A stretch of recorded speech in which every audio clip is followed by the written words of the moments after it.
trade is flowing through the Suez Canal again. Engineers have finally managed to free the huge container ship blocking the vital waterway. Tugboats pulled the vessel off of a sandbank, allowing it to refloat. It halted traffic in both directions for nearly a week. 10% of global trade passes through the canal in Egypt every day. Just look at it go. After bringing one of the world's most important waterways to a standstill, the 400-meter-long ship is moving along at 1.5 knots. The salvage team did an excellent job. We were in a real critical situation when it was touching on both banks, and there was real risk of cracking in the center of the ship. But the game entirely changed once they got that stern free and were able to pivot it back parallel to the canal. Pressure on rescue workers had been mounting as the maritime traffic jam grew to over 400 ships.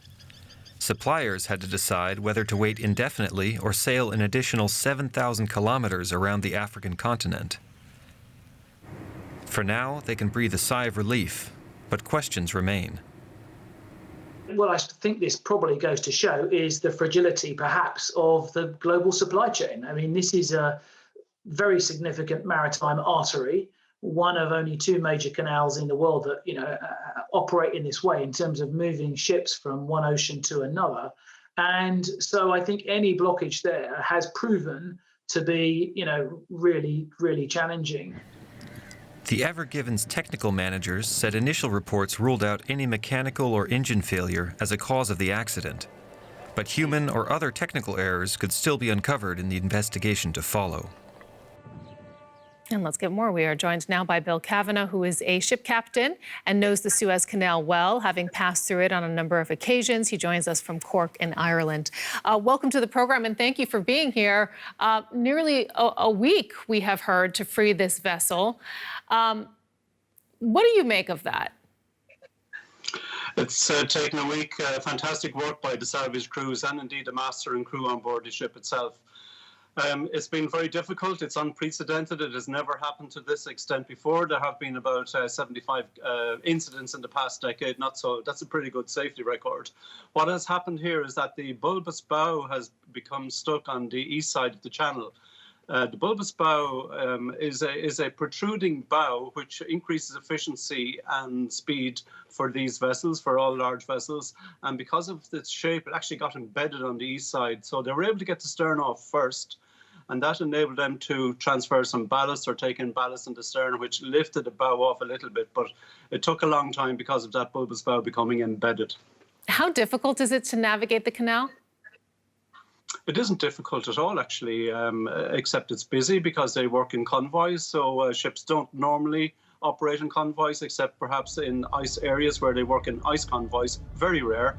So the most difficult part is working within a convoy. However, it isn't difficult because the courses are more or less north-south.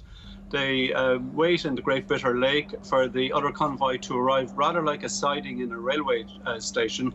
And it's quite straightforward, actually, but nevertheless, the canal itself is very featureless, so they would be very much dependent on radar and satellite navigation systems. There's so many open questions as to why this happened. Meantime, on the ground, we know many ships were stuck for days because of this. How would that have been, you think, for the crews on board, for example?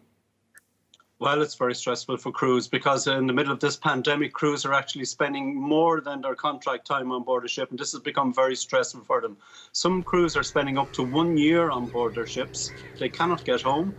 Many countries will not allow them to come home, will not allow them to pass through the airports without quarantining. They're missing their families, they're missing their children, and it's very stressful for them. So any kind of delay like this would be an additional stress for crews.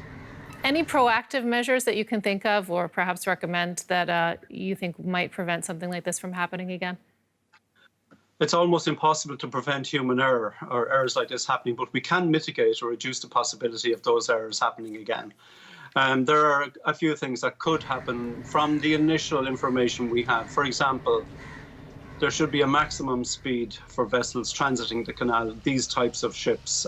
This vessel was doing 13 knots at the time of the incident, and one would argue that perhaps 7 knots would be fast enough for a 200,000-ton ship. The connection of tugs to the bow and stern at all times for megaships would also mitigate any incident like this, because if they did veer off course suddenly, at least the tug would be able to hold her on course to a certain extent.